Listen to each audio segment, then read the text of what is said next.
To access all of the resources that you will need, you are going to go to our district website, click on the popular links drop-down menu, navigate to staff resources.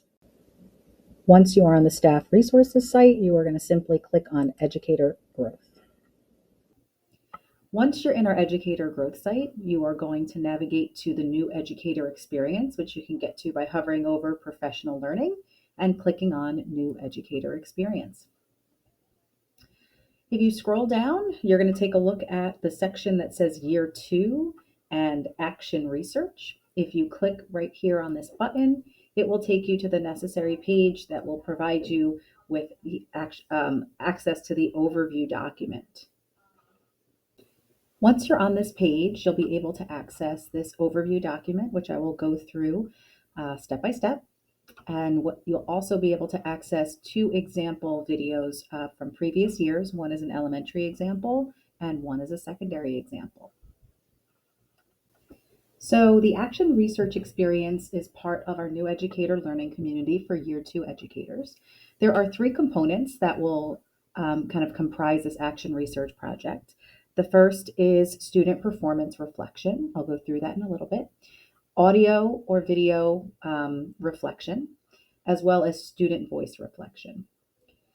So this brief overview just talks about the importance of being a reflective educator and making sure that you're making adjustments and changes to your practice to ensure that your professional learning can be impactful for your learners. And then it kind of goes into a quick overview of how you begin this process. The first step that you should engage in is in a little bit of a reflection where you're going to be asking yourself, what are some elements of your practice or aspects of student learning that you wish to investigate? This may have been something that you were thinking about last year and you just wish you had a little bit more time to focus in on it. So one example of that would be we had one teacher who wanted to focus in on specifically executive functioning skills. And she was wondering if she dedicated some time to focusing on the development of executive functioning skills, whether or not that leads to some sort of improvement in student performance in class. So that was her larger focus. Then she began to, which is step 2 here, is investigate a little bit. Think about whether it might be some research or theories that might pertain to that area of focus, or thinking about some of your own values or potential beliefs or perspectives that you might be bringing to the classroom. So this one teacher that I was just telling you about who wanted to focus in on executive functioning, she found a couple of different research articles that she took the time to kind of read, review, and it helped to really hone her in a little bit more on what she wanted to focus on. And then the last part that you're going to embark on is identifying what your potential research question or questions might be that are going to help your guided inquiry here in terms of reflective of this action research or this reflective experience.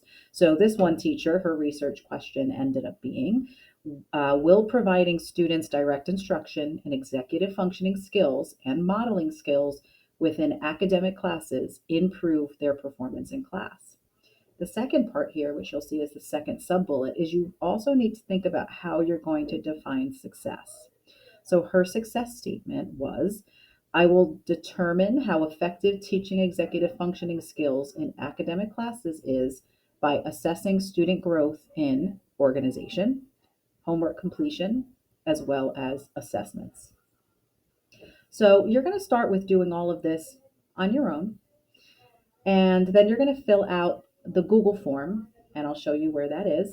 That's going to kind of outline some of this basic information that it might kind of help to guide your action research experience. We'll then meet and we'll iron out all of the details together and we'll get you on your way. Once you finalize that research question and those success statements, you're going to then move into the different components of the action research experience. You are actually going to use your IPEVO document camera set up somewhere in your room to capture some audio and video of you engaging in teaching and learning pertaining to this area of focus. So you're going to record this, you're going to watch and listen to your recorded um, lesson. And then you're going to begin to kind of like reflect and kind of jot down some of the things that you're noticing or wondering.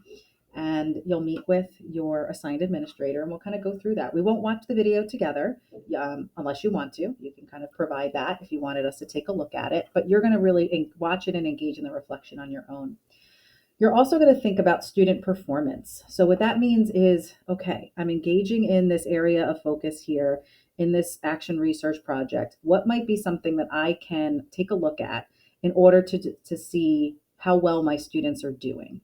So, that might be an assessment, that might be, taking a look at a certain type of learning experience that the kids are working on and taking a look at a couple different student examples. Okay, so you're going to identify what that student performance will be. And same thing, you're going to review it and then you're going to reflect upon it. And then we're also going to utilize and leverage student voice. And so that's soliciting student feedback on whatever it is that is your area of focus. If you teach, obviously, upper elementary, middle school, or high school, that can take the form of a simple Google form. And again, you'll work with your assigned administrator to identify what might be some of the questions that you're going to ask in there that are going to help you to kind of reflect on this a little bit further. And if you teach our younger elementary students, sometimes we do this as whole group, thumbs up, thumbs down. Or we kind of just take anecdotal, like we'll ask questions and we'll jot down some student responses and we can talk that through.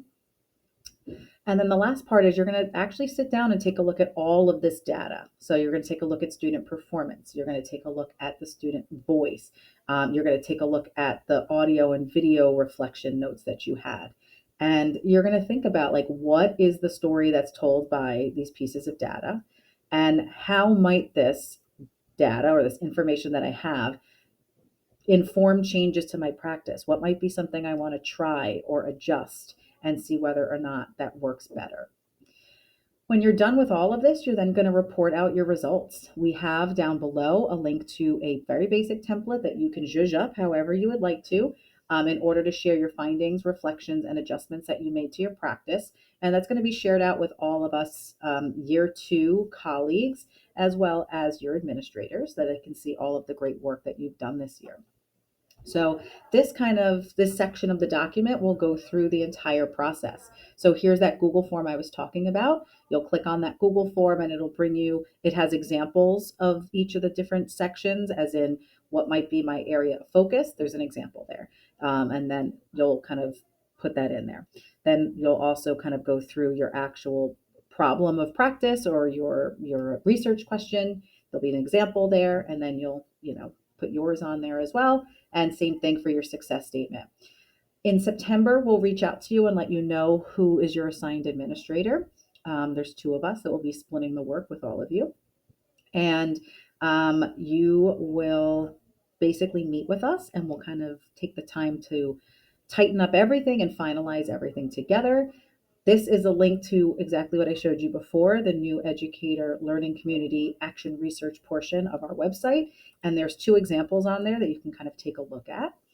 And then in October, you're going to kind of start using some of that go time in order to kind of finalize and do some initial, or not finalize, you're going to do some initial research, like we mentioned before. Take a look at some theory, some research articles, what's out there pertaining to your area of focus. And you can utilize this document here to plan out your PDP.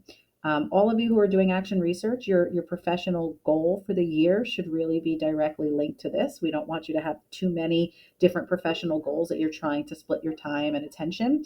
So you're going to utilize this and then you'll submit it on Genesis. All the directions for submitting your PDP is on Genesis. And then October through April, you'll do exactly what we mentioned before. You'll record your audio video, you'll watch it, you'll take a look at some student performance, you'll take a look at student voice. And this is a reflection document. So you can take a look at this and you can make a copy and kind of that's where you'll jot down all of your reflections. That should be shared with your assigned administrator so we can kind of review this with you. And then in December or January, you're going to reach out to your assigned administrator. We're going to do kind of like a mid-year check-in, see how everything's going, see what some of your reflections and thoughts and some minor adjustments you've made to your practice have been. And then in April, you will submit your final presentation. So again, the template to that super basic Google Slides is here. And then you're actually going to use either Screencastify or WeVideo in order to kind of record your action research presentation. So there's also a bunch of resources on here that might help you with engaging in this reflection. Some of them kind of go through how to analyze videos of your own instruction. So you can take a look at this whenever you have a moment. So that's it for now. Hopefully, this brief overview will help you get a little bit more acclimated to the action research process. Once you fill out that Google form, we'll get going with assigning you your administrator and we'll get to work. We look forward to working with each and every one of you. Have a great day.